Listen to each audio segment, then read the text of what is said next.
We are officially starting what is called the Jolly Rancher War. And I want to show you something brand new that I did this time of conferences that I loved. I still have to go to basketball practice because this Friday, our school is playing another elementary school nearby in a faculty basketball game. We do a halftime dance. It's a lot of fun. So this year I'm on both the basketball team and the dance teams.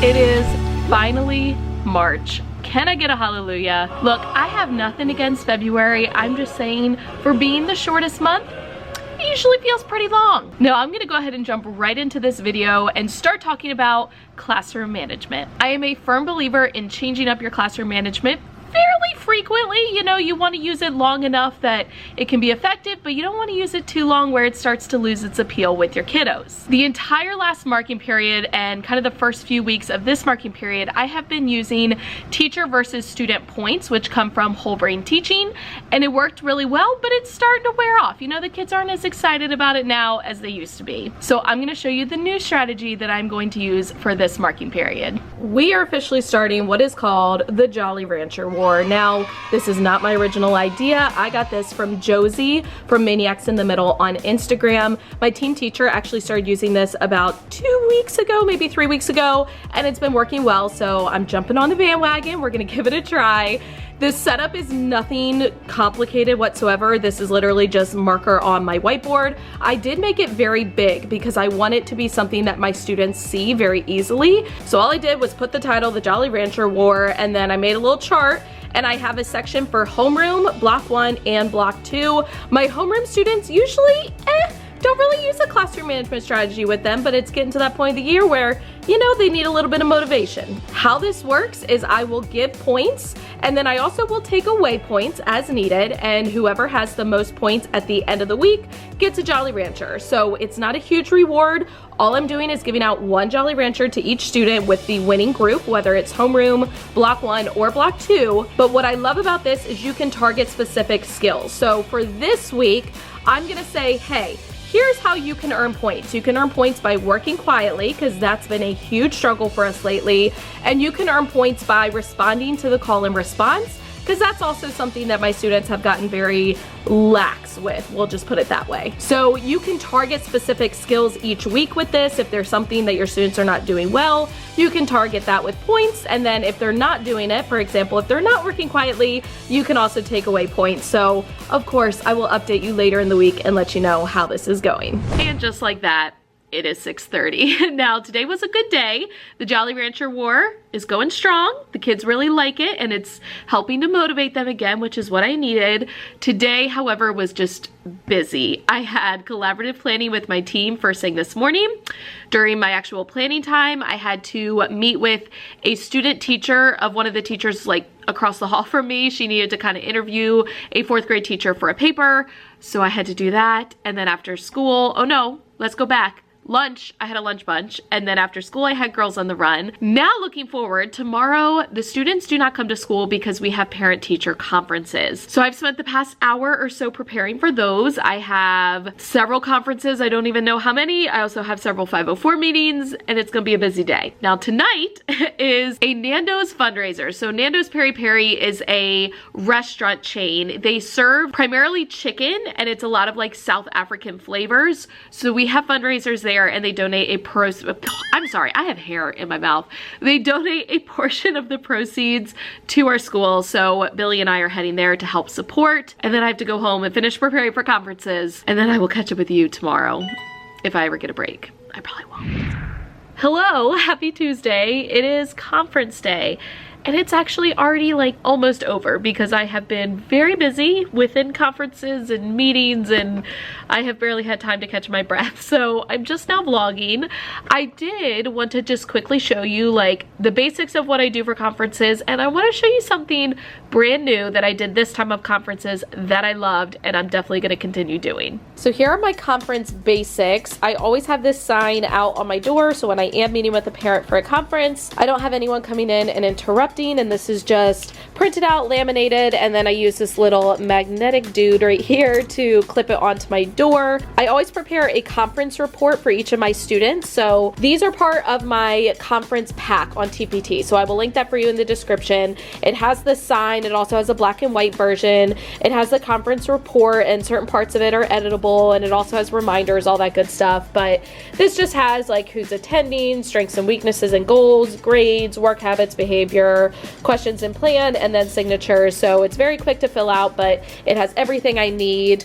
And then this is actually where I keep all of my conference materials. So this is a Sterlite bin, and I just throw it all in here when I'm not using it. And I do use these manila folders, which are labeled by the times that I meet for conferences. So once I prepare the conference reports, I can put them in the folder with any work samples or other papers that I may need, and it just keeps it organized, and I can reuse these year after year because the conference times always remain the same.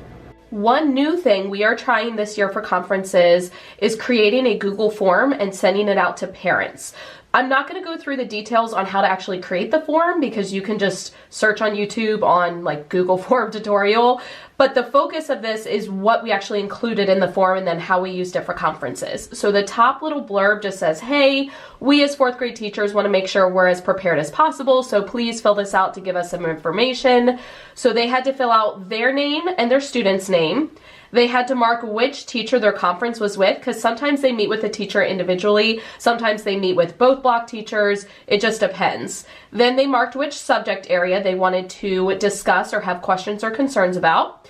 They had to specifically describe their questions or concerns. Now, we did have some parents just say, like, I just want progress, you know, how are they doing? Like, give us an update, and that's fine. But sometimes there are specific concerns or questions that you don't know about ahead of time. So getting this from parents in advance allows you to prepare better for the conference.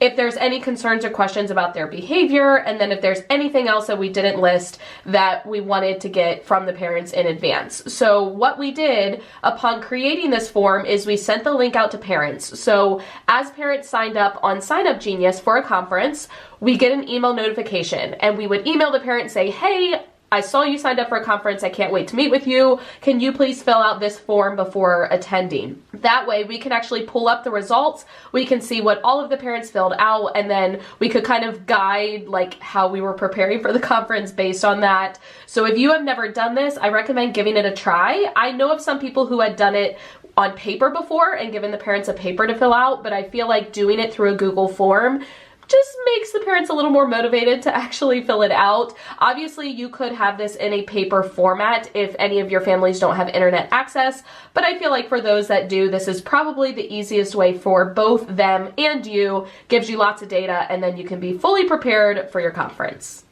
Conferences are now over.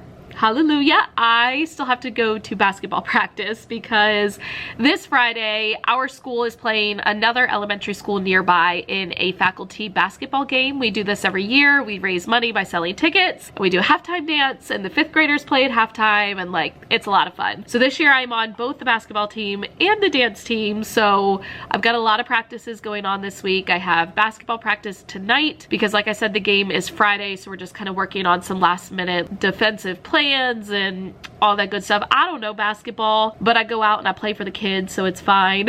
If you can't tell, I'm very stuffy today. Like, I have sore throat and the nose and the congestion, so I'm hoping that goes away because I don't have time for this right now. But I'm gonna go get my basketball on, and I will catch up with you tomorrow morning. Happy Wednesday. I'm going to warn you now that I'm not gonna have a lot of opportunities to vlog today because we have a STIT meeting this morning, which is like a staff meeting. And then during my planning time, I have to meet with my team teacher, and then I have to meet with my principal to go over my post observation from last week. And then I have, you know, to teach all day long. And then after school, we have dance practice because I'm on the dance team for the halftime show for the basketball game. So it's a busy day. It's a busy week. Like this week in general, there's just so much going on, so I apologize. But I am going to show you some of the cool different angle activities that I have because we are working on angles and measuring them with a protractor. So I'm going to show you some of those for some ideas, and then I will catch up with you at the end of the day. So here are a few different angle activities that are just a little bit different, and they're not, you know, a worksheet with an angle where the kid is measuring it with a protractor. These are a little bit more interactive. This first one is Angle War, which works the same way as regular war.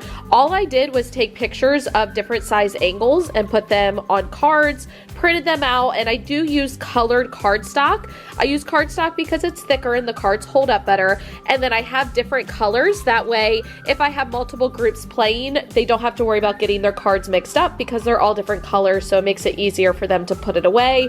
I laminate the cards for durability. When students are playing, they just divide the cards in half between the two of them, and then just like regular war, they would each put down an angle, and even though technically they could look at these angles and tell who won, in order to keep the cards, they have to measure their angle and prove that it is larger than the other person's angle.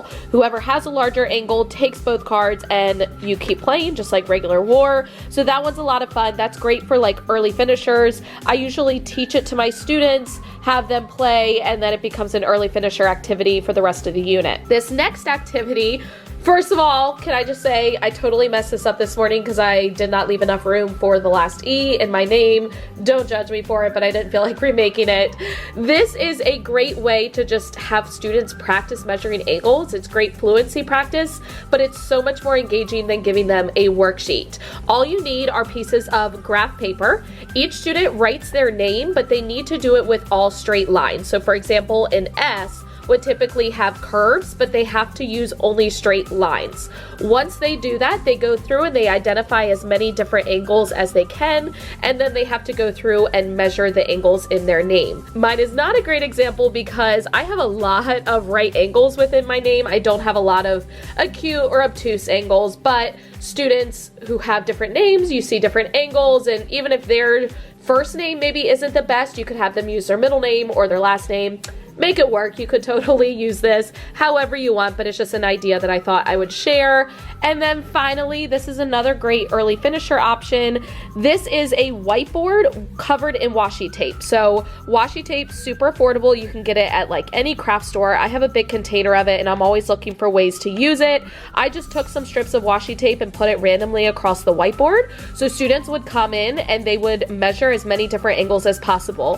What's great about this is the angles are all over the place once you start overlapping the tape. So like there's an angle here and here and here and here and here and here and here, and they're just covered. So you can create like 5 different whiteboards and have different tape patterns on all of them, and this could be something that students could quickly grab and do as an early finisher option, but still get that fluency practice. It is now 7:15. I am done with dance practice. That ended around 5:30. Came back to my room. I had to do some grading, and then now I'm ready to catch up with you all. The last thing I shared was all those great angle activities, and turns out didn't get to use any of them today because our TA got pulled to sub. So I wasn't able to do rotations in my first math class because she typically is one of my rotations, and it really throws things off when she's suddenly not there because I had her working with certain groups of kids to practice things. So I decided to scratch rotations for today, which is fine. Part of teaching is being flexible. Instead, I ended up doing a written response with my students, which I was going to do tomorrow, so I just ended up kind of flip-flopping my lesson plans. But we really focused today on taking the written response, breaking down what the question was asking you, talking about what you need to include in your response to get full credit, and I think that's good for my students every now and then. It didn't take the whole math block, so then I had a chance to just kind of pull individual students that I know needed support. So overall, it was a good day. I am getting very tired and it's only Wednesday, but like, it's been a jam-packed week. So I'm gonna go home. I'm gonna try to get to bed early tonight, and I'm gonna catch up with you tomorrow morning. Happy Thursday. This morning, our staff basketball team is playing our 5th grade basketball team because during the staff game, during halftime, the 5th graders actually play against the 5th graders of the other elementary school. So we thought it would be fun to do a scrimmage this morning just to kind of prepare. So I've got to go do that, and then I've got to change like into jeans because I'm not allowed to wear athletic pants, but I get to keep my t-shirt on, so that's nice. Today we're doing those same angle activities that I showed you yesterday because we didn't get to them yesterday. So it should be a good day.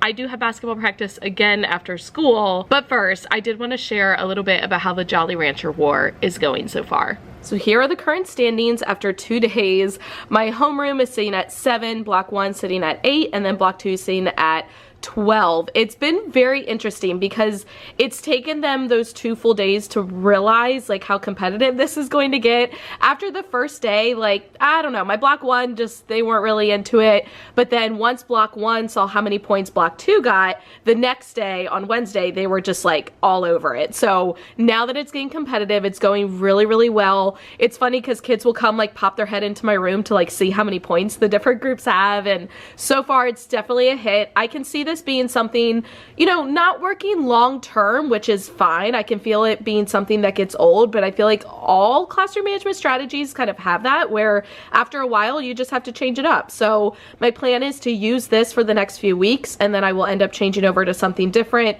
to take us through the end of the year.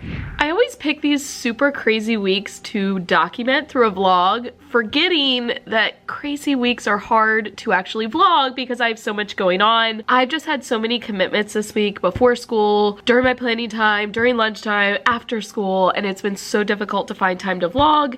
I don't want you all to think that like, oh, she doesn't care about vlogging anymore. Literally this week, proof. This week has been insane, and I feel like I'm just go, go, go, and then all of a sudden I'm like, oh, it's 6:30 at night, which it currently is, and I'm exhausted because I had basketball with the 5th graders before school, which I gotta say, they impressed me very much, and then I had basketball after school with like our staff team.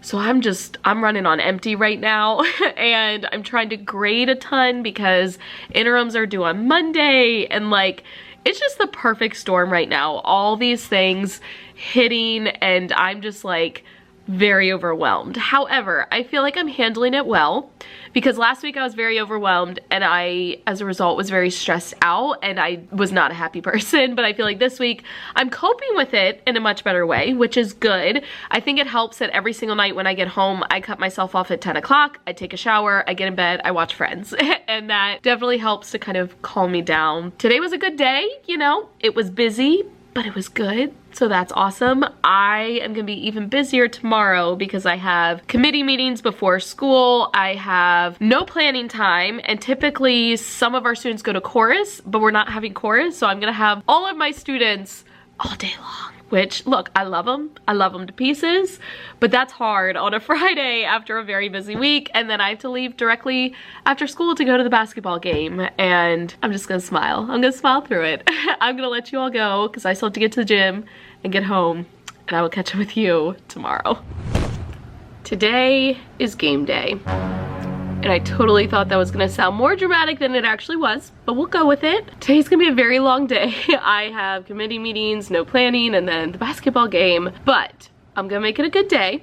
It will be the last day of the Jolly Rancher War for this week, and I think that will be very motivating for my students, as long as I keep reminding them like, hey, it's your last chance to get points. We also have Chromebooks today, so I'm gonna give my students a Google Classroom assignment for math, and then while they're working on that at their seats, I can pull individual students. I've gone through all of their work from the week, and like, I have a list of students that I need to work on with like different skills and just reteach and all that jazz. We also have study hall this morning, and the good thing is, because we don't have chorus, there are some students who need to make up work for me, but whenever they go to chorus, I can't pull them. So because they don't have chorus today, I can get that done. Hopefully get my grade book squared away for interims on Monday. Yeah, it's gonna be a long day, but you know, we're just gonna smile and get through it. I did want to share one other thing for the Jolly Rancher War.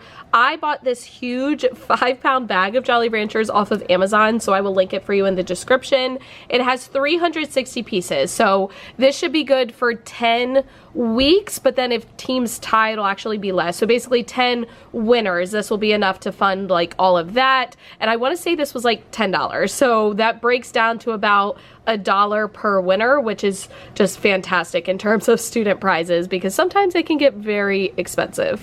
I have to make this fast because I'm running a little bit behind.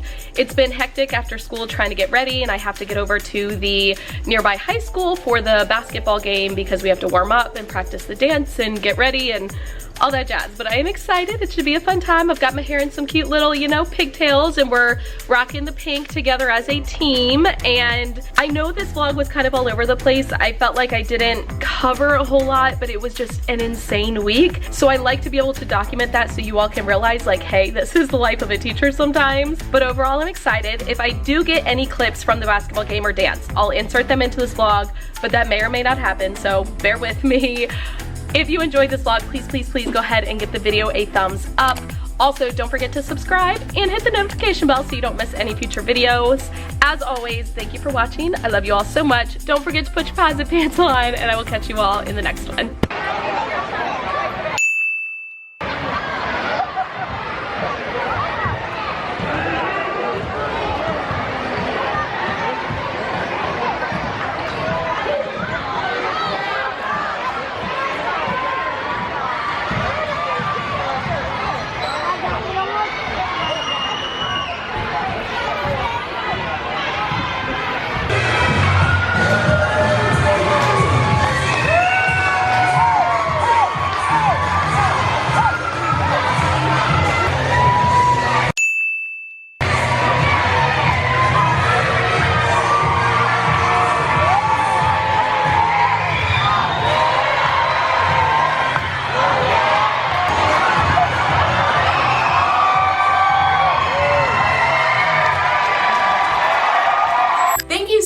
Watching all the way to the end of this video and for supporting my YouTube channel. If you want to check out any of my older videos, you can use the 2 links right down here. If you want to subscribe to my channel so you don't miss any future videos, you can use the link right up here. The links to all of my social media sites, my Teachers Pay Teacher store, my merchandise store, and my Amazon store are in the description box, and I'll catch you guys in the next one.